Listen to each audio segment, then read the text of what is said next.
Here is the initial review on the Savage 64 Precision Rifle chambered in 22 long rifle. Who doesn't love a 22 plinker?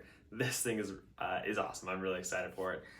Spoiler alert, there's gonna be no shooting in this. I haven't shot it yet. I've been pretty sick for the last week or two, so as soon as I am feeling better, we're gonna go out to the range. So if you wanna see some shooting footage in that review, go ahead and go in the comment or in the description, and I will link that video below.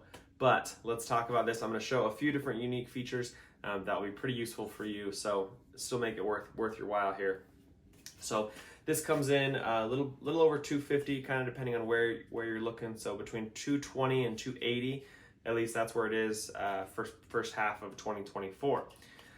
It's going to come with one magazine, so Savage, if you're watching this, you're probably not. But if you are, give us two magazines. Come on, one magazine's pretty awful.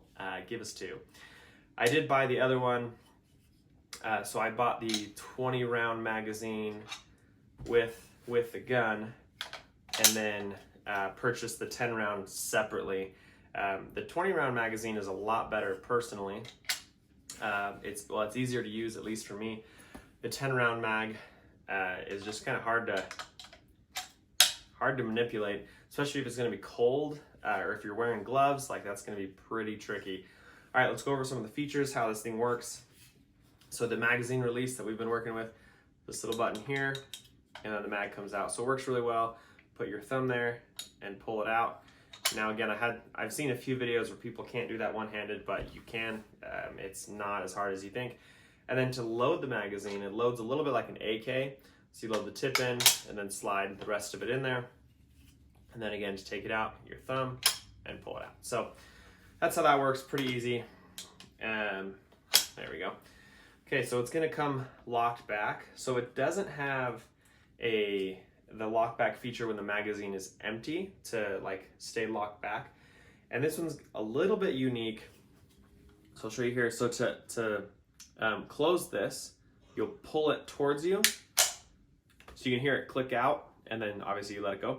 And then to lock it back, you bring it to that section. You can see there's a little cutout there. So you'll bring it back to that portion and then push it inwards. You hear it click in, right? So that's how you would do it there. Again, if you need to lock that back, if you're doing ranges or competitions or anything like that. So that's how you do that. It's gonna come like this. So again, to get that, you just pull it straight out, and there you close it. So don't be a noob. That's how that part works. Okay, now it does have the rail on the top for an optic. There are no iron sights on this bad boy. This is a Fox Army Red Dot. They sent this out for me to review, so we're gonna go do some shooting with that. This is the FX A12 Pro. I think it's 170, 160. I do have a discount code down below for 10% off if you're interested in that, so you can go ahead and check it out. Now, the safety is right here, pretty typical. I actually really like it. So firing there, you're done firing, come right here. So to me, that's pretty intuitive. I like that a lot, having it there. So anyways, safety's on there. All right, that's about it. It's not adjustable. It does have the cushion here, although you're shooting a 22. Perhaps the best part, it does have a threaded barrel. So if you wanted to put a suppressor on this bad boy, you could. Because again, who doesn't love a 22, and who doesn't love a 22 suppressed? So really, really excited to fire this thing. I did put a Magpul foregrip on here, an angled foregrip. Those run, what, 25 bucks? But that just makes it really nice like that. I do want to put a bipod on here, so if you have one that you would recommend, let me know in the comments below. I saved some space there at the front for that, because again, I do want to do some competitions with this, so I will replace this optic. But to plink around and do some practice shots and things like that, this Red Dot's gonna do just fine for that. But when I get out to competitions, I do want to put an actual like precision scope on there, so I'll spend some money on that.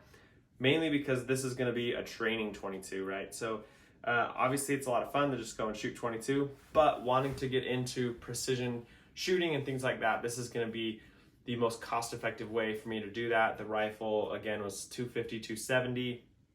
We'll put a scope, a $300-$400 scope on there, and a bipod, and you're ready to go. So that's going to be, I'm really excited for that, to be able to train and learn kind of that aspect of adjusting and doing some of the calculations there. Obviously, it's going to be different with a bigger caliber, but it's going to lay a good foundation, or at least that is the hope. However, this gun does look pretty sick. I'm really excited to take it out once I get feeling better and to take it out. So let me know, what do you think of the Savage 64 Precision? Would you pick one up?